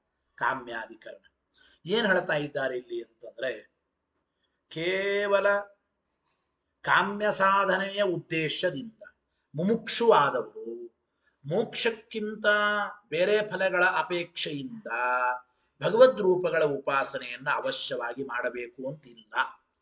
ಅಂದ್ರೆ ಮೋಕ್ಷ ಬಿಟ್ಟು ಬೇರೆ ಫಲಗಳ ಅಪೇಕ್ಷೆಯಿಂದಲೇನೆ ಉಪಾಸನೆಯನ್ನ ಮಾಡಬೇಕು ಅಂತ ಹಂಗೆ ತಿಳಿಬೇಡ. ಗೊತ್ತಾಯ್ತು ಇಲ್ಲ? ಅದನ್ನ ಹೇಳ್ತಾ ಇದ್ದಾರೆ. ಅತ್ರ ಬ್ರಹ್ಮಜ್ಞಾನ ಸಾಧನಸ್ಯೈವ ಅತ್ರ ಬ್ರಹ್ಮಜ್ಞಾನ ಸಾಧನಸ್ಯೈವ ಉಪಾಸನಸ್ಯ ಅವಶ್ಯಕತ್ವ ಸಮರ್ಥನಾತ್ ಅಸ್ತಿ ಶಾಸ್ತ್ರಾದಿ ಸಂಗತಿ. ಬ್ರಹ್ಮಜ್ಞಾನಕ್ಕೆ ಸಾಧನವಾದ ಉಪಾಸನೆಯನ್ನೇ ಮಾಡಬೇಕು. ಬೇರೆ ಅಂದ್ರೆ ಬ್ರಹ್ಮಜ್ಞಾನವನ್ನ ಬಿಟ್ಟು ಬೇರೆ ಫಲಗಳಿಗೆ ಸಾಧನವಾದ ಉಪಾಸನೆಯನ್ನ ಮಾಡಬಾರದು. ಬ್ರಹ್ಮಜ್ಞಾನಕ್ಕೆ ಅನಂತರ ಮೋಕ್ಷಕ್ಕೆ ಸಾಧನೆಯಾದ ಉಪಾಸನೆಯನ್ನೇ ಮಾಡಬೇಕೇ ಹೊರತು ಬೇರೆ ಫಲಗಳಿಗೆ ಸಾಧನವಾದ ಉಪಾಸನೆಯನ್ನು ಮಾಡಬಾರದು. ಬ್ರಹ್ಮಜ್ಞಾನ ಸಾಧನಸ್ಯೈವ ಉಪಾಸನಸ್ಯ ಅವಶ್ಯಕತ್ವ ಸಮರ್ಥನ. ಬ್ರಹ್ಮಜ್ಞಾನಕ್ಕೇನೇ ಸಾಧನವಾದ ಉಪಾಸನೆ ಅತ್ಯಂತ ಅವಶ್ಯಕ ಎಂಬುದನ್ನು ಇಲ್ಲಿ ಸಮರ್ಥನೆ ಮಾಡ್ತಾ ಇದ್ದಾರೆ. ಆದ್ದರಿಂದ ಅಸ್ತಿ ಶಾಸ್ತ್ರಾದಿ ಸಂಗತಿ ಕಾಮ್ಯೋಪಾಸನಸ್ಯಾಪಿ ಅವಶ್ಯಕತ್ವೇ. ಇಲ್ಲಿ ಒಂದು ಪ್ರಶ್ನೆ, ಒಂದು ವೇಳೆ ಅದನ್ನು ನಾವು ಸಾಧನೆ ಮಾಡದೆ ಹೋದರೆ ಕಾಮ್ಯವಾದ ಉಪಾಸನೆಯು ಅವಶ್ಯಕ ಅಂತ ನೀವು ಅಂದುಬಿಟ್ರೆ, ಕಾಮ್ಯೋಪಾಸನಸ್ಯಾಪಿ ಅವಶ್ಯಕತ್ವೇ ಅಂದ್ರೆ ಸಕಾಮ ಕರ್ಮವನ್ನು ಮಾಡಬೇಕು ಅಂತ ಆಗಿಬಿಟ್ರೆ, ಮೋಕ್ಷ ಬಿಟ್ಟು ಬೇರೆ ಫಲದ ಅಪೇಕ್ಷೆಯಿಂದಲೂ ಉಪಾಸನೆ ಮಾಡಬಹುದು ಅಂತ ಅಂದ್ಬಿಟ್ರೆ, ಪ್ರಥಮ ಪಾದ ಅನುಪಪತ್ತಿ ಪ್ರಸಂಗಾತ್ ಸಮರ್ಥನೀಯಂ ಕೇವಲ ಅಂದ್ರೆ ಮೋಕ್ಷ ಕಾಮನೆಯನ್ನ ಬಿಟ್ಟು ಮೋಕ್ಷೇತರವಾದ ಫಲಗಳ ಕಾಮನೆಯಿಂದಲೇ ಉಪಾಸನೆ ಮಾಡಬಹುದು ಅಂತ ಆಗಿಬಿಟ್ಟಿದ್ರೆ, ಕಾಮ್ಯೋಪಾಸನೆಯೇ ಅವಶ್ಯಕ ಅಂತ ಆಗಿಬಿಟ್ರೆ, ಮೊದಲನೇ ಪಾದದಲ್ಲಿ ವೈರಾಗ್ಯ ಪಾದದಲ್ಲಿ ಹೇಳಿರ್ತಕ್ಕಂತಹ ವೈರಾಗ್ಯವೇ ವ್ಯರ್ಥ ಅಂತ ಆಗುತ್ತದೆ. ಬೇರೆ ಫಲಗಳ ಅಪೇಕ್ಷೆ ಇರಬಾರದು. ಗೊತ್ತಾಯ್ತೋ ಇಲ್ಲೋ? ವಿಶೇಷವ ಏಕಾಂತಾನಾಂ ನ ಕಸ್ಯಚಿತ ಅರ್ಥೇ ನಾರಾಯಣೋ ದೇವ ಸರ್ವಮನ್ಯತ್ತದರ್ಥಕಂ ಅಂತ ಹೇಳಿದ್ದಾರೆ. ಬೇರೆ ಫಲಗಳ ಅಪೇಕ್ಷೆ ಇರಬಾರದು, ವೈರಾಗ್ಯ ಸಂಪಾದನೆ ಬಹಳ ಮುಖ್ಯ ಅಂತೆಲ್ಲ ಹೇಳಿದ್ದಾರೆ. ನೀವು ಬೇರೆ ಫಲಗಳ ಬೇರೆ ಫಲಗಳ ಅಪೇಕ್ಷೆಯಿಂದ ಉಪಾಸನೆ ಮಾಡ್ತಾರೆ ಅಂದ್ರೆ ಮೊದಲನೇ ಪಾದದಲ್ಲಿ ಹಾಗಾದ್ರೆ ವೈರಾಗ್ಯವನ್ನ ಯಾತಕ್ಕೆ ಸಮರ್ಥನೆ ಮಾಡಬೇಕು? ಮೋಕ್ಷ ಬಿಟ್ಟು ಬೇರೆ ಫಲಗಳ ಅಪೇಕ್ಷೆನೇ ಬಹಳ ಇದೆ, ಬೇರೆ ಫಲಗಳ ಅಪೇಕ್ಷೆಯಿಂದಲೇ ಉಪಾಸನೆ ಮಾಡಬಹುದು, ಅದು ಅತ್ಯಂತ ಅವಶ್ಯಕ ಅಂದ್ರೆ ಹಾಗಾದ್ರೆ ವೈರಾಗ್ಯವನ್ನು ಸಂಪಾದನೆ ಮಾಡಿದ್ದೆ, ವೈರಾಗ್ಯವನ್ನು ಸಮರ್ಥನೆ ಮಾಡಿದ್ದೆ ವ್ಯರ್ಥ ಅಂತ ಆಗಬೇಕಾಗುತ್ತದೆ. ಅದಕ್ಕಾಗಿ ಎಂತಹ ಉಪಾಸನೆ ಮಾಡಬೇಕು? ಬ್ರಹ್ಮಜ್ಞಾನಕ್ಕೆ ಸಾಧನವಾದ ಉಪಾಸನೆಯನ್ನು ಮಾತ್ರ ಮಾಡಬೇಕು, ಮೋಕ್ಷಕ್ಕೆ ಸಾಧನವಾದ ಉಪಾಸನೆಯನ್ನು ಮಾತ್ರ ಮಾಡಬೇಕು, ಬೇರೆ ಫಲಗಳಿಗೆ ಸಾಧನವಾದ ಉಪಾಸನೆ ಬೇಕಾಗಿಲ್ಲ ಎಂಬ ವಿಚಾರವನ್ನ ಇಲ್ಲಿ ಕಾಮ್ಯಾಧಿಕರಣದಲ್ಲಿ ಸಮರ್ಥನೆ ಮಾಡ್ತಾ ಇದ್ದಾರೆ. ಪ್ರಕೃತೋಪಾಸನಮೇವ ವಿಷಯ, ಇಲ್ಲಿ ಉಪಾಸನೆ ಎಂಬುದೇನೆ ವಿಷಯವಾಗಿದೆ, ಉಪಾಸನೆ ಎಂಬುದೇ ವಿಷಯ. ಕಾಮಸಾಧನ ಭಗವದ್ರೂಪ ಗುಣ ವಿಷಯಂ ತಾವತ್ ಕರ್ತವ್ಯಮೇವ ತಿಳಿಸಿಕೊಡ್ತಾ ಇದ್ದ. ಕಾಮ್ಯ ಫಲದ ಸಾಧನೆಗೋಸ್ಕರ, ಕಾಮ್ಯವಾದ ಫಲಗಳ ಸಾಧನೆಗೋಸ್ಕರ ಮಾಡಲೇಬೇಕಾಗುತ್ತದೆ. ಇಲ್ಲಾಂದ್ರೆ ಈ ತರಹದ ಉಪಾಸನೆಗೆ ಕಾಮ್ಯ ಫಲಗಳನ್ನು ಹೇಳಿದ್ದು ವ್ಯರ್ಥವಾಗುತ್ತದೆ. ನೋಡಿ, ಕಾಮ ಸಾಧನ ಭಗವದ್ರೂಪ ಗುಣ ವಿಷಯಂ ತಾವತ್ ಕರ್ತವ್ಯಮೇವ, ಕಾಮ್ಯ ಫಲಕ್ಕೆ ಸಾಧನೆಯಾದ ಬೇರೆ ಭಗವದ್ರೂಪಗಳ ಗುಣ ವಿಷಯಕವಾಗಿ ಅಂದ್ರೆ ಬೇರೆ ಭಗವದ್ರೂಪಗಳ ಗುಣಗಳನ್ನ ನಾವು ಉಪಾಸನೆ ಮಾಡಬೇಕು. ಅಂದ್ರೆ ಯಾವ ಮೋಕ್ಷ ಬಿಟ್ಟು ಬೇರೆ ಫಲಗಳಿಗೆ ಸಾಧನವಾಗಿವೆಯೋ ಅಂತಹ ಬೇರೆ ಭಗವದ್ರೂಪಗಳ ಗುಣಗಳ ಉಪಾಸನೆಯನ್ನು ಮಾಡಲೇಬೇಕು. ಹಂಗೆ ಮಾಡದೆ ಹೋದ್ರೆ ಅನ್ಯಥಾ ತದ್ವಿದ್ಯಾ ವೈಯರ್ಥ್ಯಾತ್, ಬೇರೆ ಫಲಗಳ ಉಪಾಸನೆಗಾಗಿ ಹೇಳಿರತಕ್ಕಂಥ ವಿದ್ಯೆ ಗೊತ್ತಾಯ್ತೋ ಇಲ್ಲೋ, ಕಾಮ್ಯೋಪಾಸನೆಗಾಗಿ ಹೇಳಿರತಕ್ಕಂಥ ಕಾಮ್ಯ ಫಲಗಳನ್ನ ಹೇಳಿದ್ದು ವ್ಯರ್ಥವಾಗುತ್ತದೆ ಅಂತ ಅಭಿಪ್ರಾಯ. ಅದಕ್ಕೆ ತತ್ಕಿಂ ಅವಶ್ಯಕಂ ವೈಕಲ್ಪಿಕಂ ವಾ ಇತಿ ಸಂದೇಹ. ಹಾಗಾದ್ರೆ ಒಟ್ಟು ಈ ಅಧಿಕರಣದಲ್ಲಿ ಏನು ಸಂದೇಹಪ್ಪ ಅಂತಂದ್ರೆ, ಹೀಗೆ ಸಂದೇಹ ಏನು ಅಂದ್ರೆ ಕಾಮ್ಯೋಪಾಸನೆ ಎಂಬುದು ಇದು ಅವಶ್ಯಕವೋ ಅಥವಾ ಅವಶ್ಯಕ ಅಲ್ಲವೋ ಅಂತ ಕೇಳ್ತಾ ಇದ್ದ. ಅವಶ್ಯಕವೋ ಅಥವಾ ಮಾಡಿದರೂ ಸರಿ ಮಾಡದೇ ಇದ್ದರೂ ಸರಿ, ಹಿಂಗೆ ವಿಕಲ್ಪ. ಕಾಮ್ಯೋಪಾಸನೆ, ಕಾಮ್ಯ ಫಲಗಳ ಅಪೇಕ್ಷೆಯಿಂದ ಉಪಾಸನೆ ಎಂಬುದು ಅವಶ್ಯವಾಗಿ ಮಾಡಬೇಕೋ ಅಥವಾ ವಿಕಲ್ಪೇನ ಕಾಮ್ಯೋಪಾಸನೆ ಮಾಡಬಹುದು ಮಾಡಬಾರದು ಎರಡನ್ನೂ ಹೇಳಬೇಕು. ತತ್ಕಿಂ ಅವಶ್ಯಕಂ ವೈಕಲ್ಪಿಕಂ. ಯಾಕೆ ಸಂದೇಹ ಬಂತು ಅಂದ್ರೆ ದ್ವಿವಿಧೋಪಾಸನ ಪ್ರತೀತಿ ಸಂದೇಹ ಬೀಜಂ. ಜಗತ್ತಿನಲ್ಲಿ ಎರಡು ರೀತಿಯ ಉಪಾಸನೆಯೂ ಕಂಡಿದೆ. ಕೆಲವು ಮಾಡುವ ಉಪಾಸನೆ, ಕೆಲವು ಮಾಡದೇ ಇರತಕ್ಕಂಥ ಉಪಾಸನೆಯು ಜಗತ್ತಿನಲ್ಲಿ ಕಂಡಿದೆ. ಗೊತ್ತಾಯ್ತು ಇಲ್ಲ? ಧನಾದಿಗಳ ಅಪೇಕ್ಷೆಯಿಂದ ಉಪಾಸನೆ ಮಾಡೋದು ಅವಶ್ಯಕವಾಗಿದೆ. ಕೆಲವು ಉಪಾಸನೆ ನಮಗ ಆ ಫಲ ಬೇಕಾಗಿಲ್ಲ, ಮಾಡೋದಿಲ್ಲ. ಹೀಗೆ ಎರಡು ರೀತಿಯ ಉಪಾಸನೆ ಜಗತ್ತಿನಲ್ಲಿ ಕಂಡಿದೆ. ಅಂದ ಮೇಲೆ ಕಾಮ್ಯೋಪಾಸನೆಯೂ ಕೂಡ ಅವಶ್ಯಕವೋ ಅಥವಾ ಮಾಡಬಹುದು ಬಿಡಬಹುದು ಎರಡೂ ಹೌದು, ವಿಕಲ್ಪ ಅಂತ. ಅವಶ್ಯಕಮಿತಿ ಪೂರ್ವ ಪಕ್ಷ, ಕಾಮ್ಯೋಪಾಸನೆಯನ್ನ ಸಕಾಮ ಕರ್ಮಗಳ ಅಪೇಕ್ಷೆಯಿಂದ ಉಪಾಸನೆಯನ್ನ ಮಾಡಲೇಬೇಕು, ಅವಶ್ಯಕ ಅಂತ ಪೂರ್ವ. ಯಾಕೆ ಅವಶ್ಯಕಮಿತಿ ಪೂರ್ವ ಪಕ್ಷ ಮೋಕ್ಷೋಪಯೋಗಿ ಫಲತ್ವಾತ್. ನೋಡಿ, ಕಾಮ್ಯೋಪಾಸನೆಯೂ ಕೂಡ ಮೋಕ್ಷಕ್ಕೆ ಉಪಯೋಗ ಬೀಳುವ ಫಲ ಉಳ್ಳದ್ದಾಗಿದೆ. ಅಂದ್ರೆ ಕಾಮ್ಯೋಪಾಸನೆಯೂ ಕೂಡ ಮೋಕ್ಷೋಪಯೋಗಿನೇ ಆಗಿದೆ, ಮೋಕ್ಷೋಪಯೋಗಿಯಾದ ಫಲ ಉಳ್ಳದ್ದಾಗಿದೆ. ಹೇಗೆ?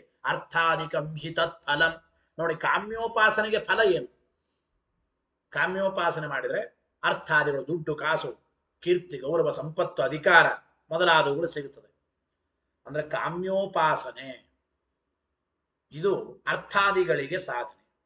ತೇನ ಚ ಜ್ಞಾನ ಸಿದ್ಧಿ. ದುಡ್ಡಿದ್ರೆ ಜ್ಞಾನ ಸಿದ್ಧಿ ಆಗುತ್ತದೆ. ಪಾಠ ಹೇಳುವ ಅಧ್ಯಾಪಕರಿಗೆ ಚೆನ್ನಾಗಿ ಕೈ ತುಂಬ ಸಂಬಳವನ್ನು ಕೊಟ್ರೆ ನಿಮ್ಮನೆಯಲ್ಲೇ ಕುಳಿತುಕೊಂಡು 10 ಗಂಟೆಗಳ ಕಾಲ ಹೇಳ್ತಾರೆ. ಒಳ್ಳೆ ದುಡ್ಡಿದ್ರೆ ಪಾಠ ಹೇಳುವ ಅಧ್ಯಾಪಕರಿಗೆ ಮನೆ ಕೊಡೋದು, ಪಾಠ ಹೇಳುವ ಅಧ್ಯಾಪಕರಿಗೆ ವಸ್ತ್ರ ಅನ್ನ ಕೈ ತುಂಬ ದಕ್ಷಿಣೆ ಕೊಟ್ಟುಬಿಟ್ರೆ ಅವರು ಆರಾಮಾಗಿ ನಿಮ್ಮನೆಯಲ್ಲೇ ಕುಳಿತುಕೊಂಡು ಬೇಕಾದಷ್ಟು ಪಾಠ ಹೇಳ್ತಾರೆ. ಅಂತೂ ಅರ್ಥದಿಂದ ಜ್ಞಾನ ಸಿದ್ಧಿ. ಅಂದರೆ ಕಾಮ್ಯೋಪಾಸನೆ, ದುಡ್ಡು ಮೊದಲಾದವುಗಳಿಗೆ ಸಾಧನೆಯಾದ ಕಾಮ್ಯೋಪಾಸನೆಯಿಂದಲೂ ಕೂಡ, ಅಂದ್ರೆ ಕಾಮ್ಯೋಪಾಸನೆಯಿಂದ ಅರ್ಥಾದಿಗಳೇ ಫಲ. ಆ ಅರ್ಥಾದಿಗಳಾದರೂ ಜ್ಞಾನಕ್ಕಾಗಿ ಸಾಧನೆ ಆಗುತ್ತದೆ. ಅರ್ಥಾದಿಗಳಿಂದ ಜ್ಞಾನ. ಅತಃ ಕಾಮ್ಯೋಪಾಸನಸ್ಯ ಅವಶ್ಯಕತ್ವೇನ, ಅವಶ್ಯವಾಗಿ ಕಾಮ್ಯೋಪಾಸನೆ ಎಂಬುದು ಅವಶ್ಯಕ. ಆದ್ದರಿಂದ ವೈರಾಗ್ಯಸ್ಯ ಅನಪೇಕ್ಷಿತತ್ವಾತ್ ವ್ಯರ್ಥ ಪ್ರಥಮ ಪಾದ. ಆದ್ದರಿಂದ ವೈರಾಗ್ಯ ಏನು ಬೇಕಾಗಿಲ್ಲ. ನಾವೇನು ಸಕಾಮ ಕರ್ಮಗಳನ್ನು ಮಾಡುತ್ತೇವೆ, ದುಡ್ಡು ಕಾಸು ಮೊದಲಾದವುಗಳಿಗಾಗಿ, ಅರ್ಥವೆಂಬ ಸಂಪತ್ತಿಗಾಗಿ ಮಾಡುವ ಕಾಮ್ಯೋಪಾಸನೆಯು ಕೂಡ ಅದು ಮೋಕ್ಷಕ್ಕೆ ಉಪಯೋಗ ಬೀಳುತ್ತದೆ, ಜ್ಞಾನಕ್ಕೆ ಉಪಯೋಗ ಬೀಳುತ್ತದೆ. ದುಡ್ಡು ಕಾಸು ಕೊಟ್ಟರೆ ಜ್ಞಾನ ಸಿದ್ಧಿ ಆಗುತ್ತದೆ. ಅಂದ ಮೇಲೆ ವೈರಾಗ್ಯದ ಅಪೇಕ್ಷೆ ಏನಿಲ್ಲ. ಪ್ರಥಮ ಪಾದದಲ್ಲಿ ನೀವು ಹೇಳಿರತಕ್ಕಂಥದ್ದು ವೈರಾಗ್ಯ ಬೇಕಾಗಿಲ್ಲ, ವ್ಯರ್ಥ. ಹೀಗೆ ಪೂರ್ವ ಪಕ್ಷ ಬಂದ್ರೆ ಸಿದ್ಧಾಂತೆಯ ಸೂತ್ರಂ ಪಠತಿ. ಸಿದ್ಧಾಂತವನ್ನು ಹೇಳ್ತಾ ಸೂತ್ರವನ್ನು ಪಠನ ಮಾಡ್ತಾರೆ, ವ್ಯಾಖ್ಯಾನ ಮಾಡ್ತಾ ಇದ್ದಾರೆ. ಸೂತ್ರ ಹೇಳಿ, ಭಾಷ್ಯ ಹೇಳಿ, ಆಮೇಲೆ ಅರ್ಥ ತಿಳಿಯೋಣ. ಓಂ ಕಾಮ್ಯಾಸ್ತು ಯಥಾ ಕಾಮಂ ಸಮುಚ್ಚೀಯೇರನ್ನ ನವಾ ಪೂರ್ವಹೇತ್ವಭಾವಾತ್. ಏನಭಿಪ್ರಾಯ? ಕಾಮ್ಯಾಸ್ತು ಅಂದ್ರೆ ಕಾಮ್ಯ ಸಾಧನವಾದ ಭಗವದ್ ರೂಪಗಳಲ್ಲಿ ಆಯಾ ಫಲಗಳಿಗೆ ಸಾಧನವಾದ ಭಗವಂತನ ಗುಣಗಳು ಯಥಾ ಕಾಮಂ ತಮ್ಮ ದುಡ್ಡು ಕಾಸು ಮೊದಲಾದ ಅಪೇಕ್ಷೆಗಳಿಗೆ ತಕ್ಕಂತೆ, ಯಥಾ ಕಾಮಂ ತಮಗೆ ಧನಾದಿಗಳ ಅಪೇಕ್ಷೆಗೆ ಅನುಸಾರವಾಗಿ, ಸಮುಚ್ಚೀಯೇರನ್ನ ಮುಮುಕ್ಷು ಅಲ್ಲದೆ ಹೋದರೆ, ಅಂದ್ರೆ ದುಡ್ಡು ಕಾಸು ಮೊದಲಾದವುಗಳಿಗೆ ಸಾಧನವಾದ ಬೇರೆ ಭಗವಂತನ ಗುಣಗಳ ಉಪಸಂಹಾರವನ್ನು ಮಾಡಿಕೊಂಡು ಉಪಾಸನೆ ಮಾಡಬಹುದು. ನ ಅಂತ ಮತ್ತೆ ಇದೆ. ನ ಅಂದ್ರೇನು? ಮುಮುಕ್ಷುಗಳಾದವರಿಂದ ಉಪಸಂಹಾರ ಮಾಡಿಕೊಂಡು ಉಪಾಸನೆ ಮಾಡಬಾರದು ಕೂಡ. ವಿಕಲ್ಪ ಅಲ್ಲಿಯೂ ಕೂಡ ಮುಮುಕ್ಷುಗಳಾಗದೇ ಇದ್ದರೆ ದುಡ್ಡು ಕಾಸು ಮೊದಲಾದವುಗಳಿಗಾಗಿ ಕಾಮ್ಯೋಪಾಸನೆಯನ್ನು ಮಾಡಬಹುದು. ಮುಮುಕ್ಷುಗಳಾದರೆ ದುಡ್ಡು ಕಾಸು ಮೊದಲಾದ ಫಲಗಳಿಗೆ ಸಾಧನವಾದ ಕಾಮ್ಯೋಪಾಸನೆಯನ್ನ ಬಿಡಲೂಬಹುದು, ಮಾಡಲೇಬೇಕು ಅಂತ ಏನಿಲ್ಲ. ಈ ರೀತಿ ಅಂದ್ರೆ ವ್ಯವಸ್ಥಿತ ವಿಕಲ್ಪವಾಗಿದೆ. ಯಥಾ ಕಾಮಂ. ಇನ್ನೊಂದು ಮಾತು, ಅದೇ ಕಾಮ್ಯೋಪಾಸನೆ ಭಗವಂತನ ಪ್ರಸಾದಕ್ಕೆ ಅನುಕೂಲವಾಗುತ್ತದೆ. ಭಗವಂತನ ಪ್ರಸಾದಾಪೇಕ್ಷೆಯಿಂದ ಮಾಡೋದಾದ್ರೆ ಮಾಡಿ. ಯಥಾ ಕಾಮಂ, ಭಗವತ್ ಪ್ರಸಾದದ ಇಚ್ಛೆ ಇದ್ರೆ ಸಮುಚ್ಚೀಯೇರನ್, ಮುಕ್ಷುಗಳಾದರೂ ಕೂಡ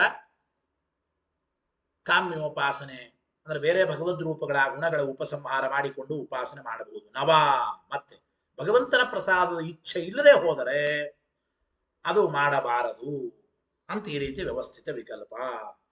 ಪೂರ್ವಹೇತ್ವ ಭಾವಾತ್. ನೋಡಿ, ಪೂರ್ವಹೇತ್ವ ಭಾವಾತ್, ಮುಕ್ಷುಗಳಿಗೆ ಮೋಕ್ಷ ಬಿಟ್ಟು ಬೇರೆ ಧನಾದಿ ಫಲಗಳ ಅಪೇಕ್ಷೆ ಇಲ್ಲವೇ ಇಲ್ಲ. ಆದ್ದರಿಂದ ಮುಕ್ಷುಗಳಿಗೆ ಬೇಕಾಗಿಲ್ಲ. ಪೂರ್ವಹೇತ್ವ ಭಾವಾತ್ ಅಭಿಪ್ರಾಯ. ಒಟ್ಟು ಏನು ತಾತ್ಪರ್ಯ? ಟೀಕಾಕೃತ್ಪಾದರು ತತ್ವಪ್ರಕಾಶಿಕೆಯಲ್ಲಿ ವಿವರಣೆ ಮಾಡ್ತಾರೆ. ಆಚಾರ್ಯರು ಬೃಹತ್ ತಂತ್ರ ಎಂಬ ಗ್ರಂಥ ಕೊಟ್ಟು ಮತ್ತೆ ಹೇಳಿದ್ದಾರೆ. ಅದರ ವಿಚಾರ ನೋಡೋಣ.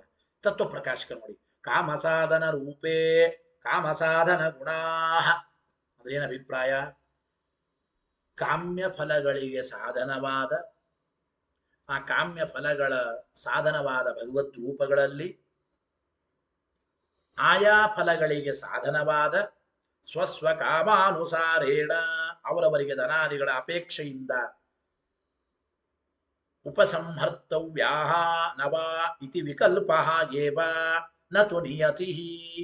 ಒಟ್ಟು ಕಾಮ್ಯೋಪಾಸನೆ ಎಂಬುದು ಅಂದ್ರೆ ನಮ್ಮ ಧನಾದಿ ರೂಪವಾದ ಫಲಗಳಿಗೆ ಸಾಧನವಾದ ಬೇರೆ ಭಗವದ್ರೂಪಗಳ ಬೇರೆ ಭಗವದ್ರೂಪಗಳ ಗುಣಗಳನ್ನ ಉಪಸಂಹಾರ ಮಾಡಿಕೊಳ್ಳಬಹುದು, ಅಥವಾ ಅಂದ್ರೆ ಬಿಟ್ಟರೂ ನಡೆಯುತ್ತದೆ. ಮಾಡಬಹುದು, ಬಿಡಬಹುದು.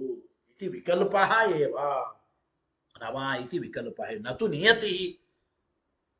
ಆ ಸಕಾಮ ಕರ್ಮಗಳು ಅಂದ್ರೆ ಆ ಭಗವಂತನ ಗುಣಗಳನ್ನ ಧನಾದಿ ಸಂಪತ್ತಿ ಸಾಧನವಾದ, ಧನಾದಿಗಳಿಗೆ ಸಾಧನವಾದ ಭಗವಂತನ ಗುಣಗಳ ಒಂದು ಉಪಸಂಹಾರವನ್ನ ಮಾಡಲೇಬೇಕು ಎಂಬ ನಿಯಮ ಏನಿಲ್ಲ ಎಂಬ ಮಾತನ್ನು ಹೇಳ್ತಾ. ಯಾಕೆ?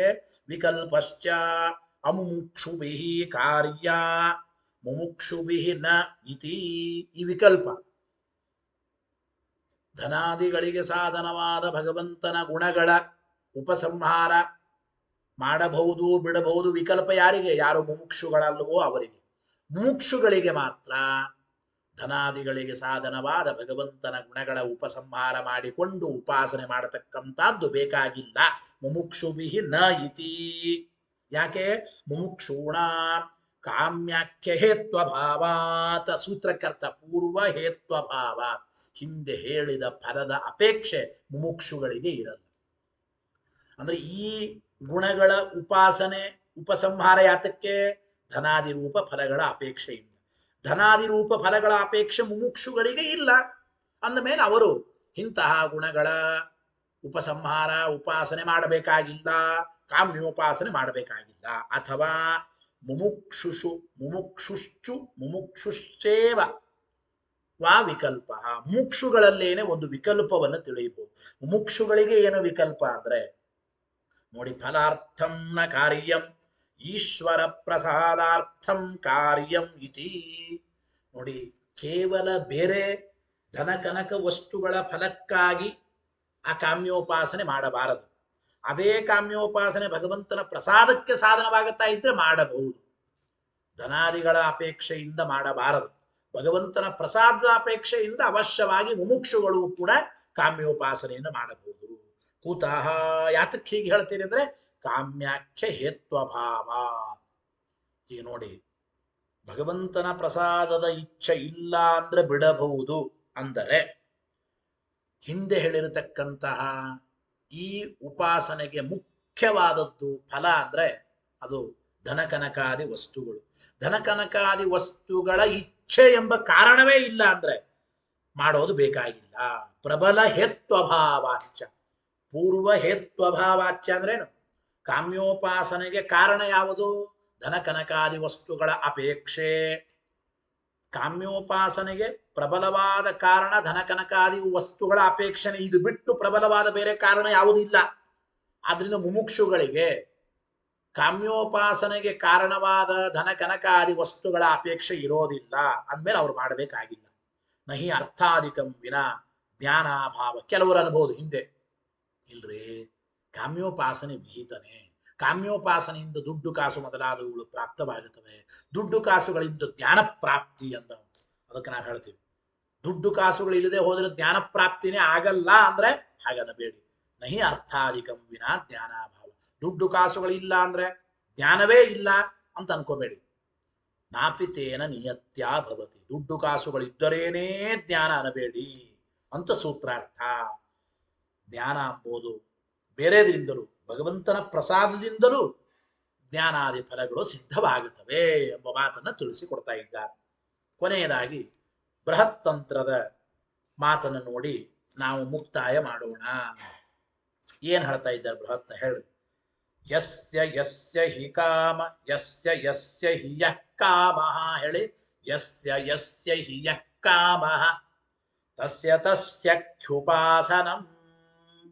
ಒಂದೊಂದು ಅರ್ಥ ಹೇಳ್ತಾ ಹೋಗಿ. ಯಾರ್ಯಾರಿಗೆ ಯಾವುದ್ಯಾವುದರ ಬಗ್ಗೆ ಅಪೇಕ್ಷೆ ಇರುತ್ತದೋ ಅವರವರು ಆಯಾ ಉಪಾಸನೆಯನ್ನು ಮಾಡಬೇಕು.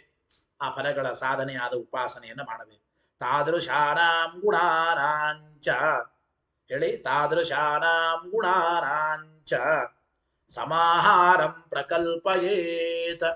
ಯಾವ ಫಲಗಳ ಅಪೇಕ್ಷೆ ಇರುತ್ತದೋ ಆ ಫಲಕ್ಕೆ ಸಾಧನವಾದ ತಾದೃಶಾನಾಂ ಗುಣ, ಅಂತಹ ಭಗವದ್ ರೂಪಗಳ, ಅಂತಹ ಭಗವಂತನ ಗುಣಗಳ ಉಪಸಂಹಾರ ಎಂಬುದು ಪ್ರಕಲ್ಪಯೇತ್ ಮಾಡಬೇಕು.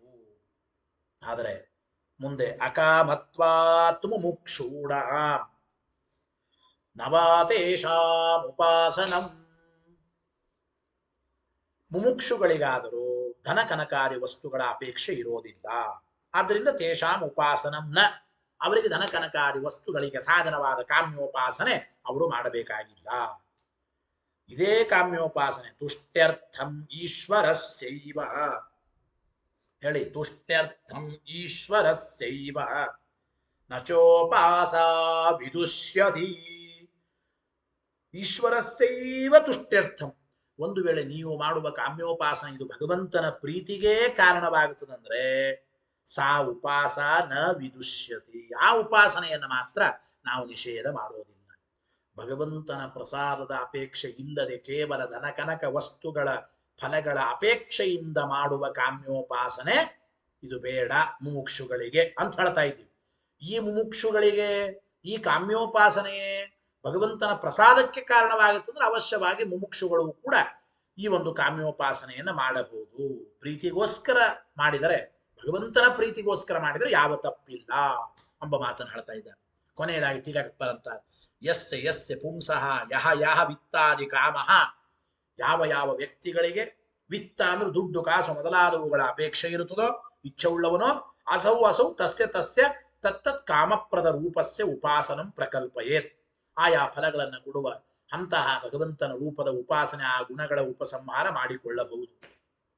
ತಾದೃಶಾನಾಂ ತತ್ತತ್ ಕಾಮಪ್ರದಾನಾಂ ಗುಣಾನಾಂ ತತ್ರ ಉಪಸಂಹಾರಂಚ ಪ್ರಕಲ್ಪಯೇತ್, ಅಂತಹ ದುಡ್ಡು ಕಾಸು ಮೊದಲಾದವುಗಳಿಗೆ ಫಲಗಳಿಗೆ ಸಾಧನವಾದ ಆ ಭಗವಂತನ ಗುಣಗಳನ್ನು ಉಪಸಂಹಾರ ಮಾಡಿಕೊಂಡು ಉಪಾಸನೆಯನ್ನು ಮಾಡಬಹುದು. ಕುರಿಯಾತ್. ಆದರೆ ಯಾರಿಂದ ಮಾಡಲ್ಪಡಬೇಕಿಂತ ಉಪಾಸನೆ? ಧನ ಕನಕಾದಿ ವಸ್ತುಗಳಿಗೆ ಸಾಧನವಾದ ಇಂತಹ ಕಾಮ್ಯೋಪಾಸನೆ ಯಾರಿಂದ ಮಾಡಲ್ಪಡಬೇಕು? ಕುರಿಯಾತ್ ಅಮುಮುಕ್ಷುಭಿಹಿ. ಅಮುಮುಕ್ಷು ಇತ್ಯರ್ಥ. ಮುಮುಕ್ಷುಗಳ ಅಲ್ಲದೆ ಇದ್ದವರು ಇಂಥ ಕಾಮ್ಯೋಪಾಸನೆ ಮಾಡಬಹುದು. ಮುಮುಕ್ಷುಗಳಾದವರು ಮಾತ್ರ ಇಂಥ ಕಾಮ್ಯೋಪಾಸನೆ ಮಾಡಬಾರದು. ಆ ಮುಕ್ಷುಗಳು ಕೂಡ ಭಗವಂತನ ಪ್ರಸಾದದ ಇಚ್ಛೆ ಇದ್ರೆ ಇಂತಹ ಕಾಮ್ಯೋಪಾಸನೆಯನ್ನ ಅವರು ಅವಶ್ಯವಾಗಿ ಮಾಡಬಹುದು. ಅತಃ ಉಕ್ತ ರೀತ್ಯ, ಅದರಿಂದ ಹಿಂದೆ ಹೇಳಿದಂತೆ ಕಾಮ್ಯೋಪಾಸನಸ್ಯ ವೈಕಲ್ಪಿಕತ್ವ, ಕಾಮ್ಯೋಪಾಸನೆ ಎಂಬುದು ಮಾಡಬಹುದು ಬಿಡಬಹುದು, ಅದು ವೈಕಲ್ಪಿಕ. ಆದ್ದರಿಂದ ಸಾರ್ಥಕಂ ವೈರಾಗ್ಯ ಪಾದಸ್ಯ, ವೈರಾಗ್ಯ ಸಾರ್ಥಕ್ಯಂ ವೈರಾಗ್ಯ ಪಾದಸ್ಯ. ಮೊದಲನೇ ಪಾದದಲ್ಲಿ ಹೇಳಿದ ವೈರಾಗ್ಯ ಎಂಬ ವಿಷಯ ಅತ್ಯಂತ ಸಾರ್ಥಕವೇ. ಕಾಮ್ಯೋಪಾಸನೆ ಎಂಬುದು ಕೇವಲ ಅದು ವೈಕಲ್ಪಿಕವಾಗಿದೆ. ಕಾಮ್ಯೋಪಾಸನೆ ವೈಕಲ್ಪಿಕವಾದ್ದರಿಂದ ಪ್ರಥಮ ಪಾದದಲ್ಲಿ ಹೇಳಿದ ವೈರಾಗ್ಯ ವ್ಯರ್ಥವಲ್ಲ, ಸಾರ್ಥಕನೇ ಎಂಬ ಮಾತನ್ನು ತಿಳಿಸಿಕೊಡ್ತಾ ಇದ್ದಾರೆ. ಇನ್ನು 2 ಅಧಿಕರಣಗಳ ಪಾಠವಾಗಿ ಬಿಟ್ರೆ ಈ ಒಂದು 3ನೇ ಅಧ್ಯಾಯ ಮುಕ್ತಾಯವಾಗಿ, ಇದು 3ನೇ ಅಧ್ಯಾಯದ 4ನೇ ಪಾದ, 3ನೇ ಅಧ್ಯಾಯದ 3ನೇ ಪಾದ ಉಪಾಸನಾ ಪಾದ ಮುಕ್ತಾಯವಾಗಿ 3ನೇ ಅಧ್ಯಾಯದ 4ನೇ ಪಾದ ಜ್ಞಾನಪಾದ ಎಂಬುದು ಮುಂದೆ ಆರಂಭವಾಗುತ್ತದೆ. ಆ ವಿಚಾರವನ್ನು ಮತ್ತೆ ಮುಂದಿನ ಶನಿವಾರದ ಪಾಠದಿಂದ ತಿಳಿಯೋಣ. ನಾಳೆ ದ್ವಾದಶಿ ಪ್ರದೋಷ, ಆದ್ದರಿಂದ ನಾಳೆ ಒಂದು ದಿನ ಪಾಠ ಇರೋದಿಲ್ಲ. ಮತ್ತೆ ನಾಡದ್ದರಿಂದ ನ್ಯಾಯಸುಧಾ ಪಾಠ ಮುಂದುವರಿಯುತ್ತದೆ ಆನ್ಲೈನ್ ಮುಖಾಂತರ. ಹರಯೇ ನಮಃ. ಶ್ರೀಕೃಷ್ಣಾರ್ಪಣಮಸ್ತು. ಅನೇನ ಭಾವಿಯತ್ ಪುಣ್ಯಂ ತದಾಪ್ನೋತು ಗುರುರ್ಮಮ. ಮದ್ವೇಷಾರ್ಪಣಮಸ್ತು.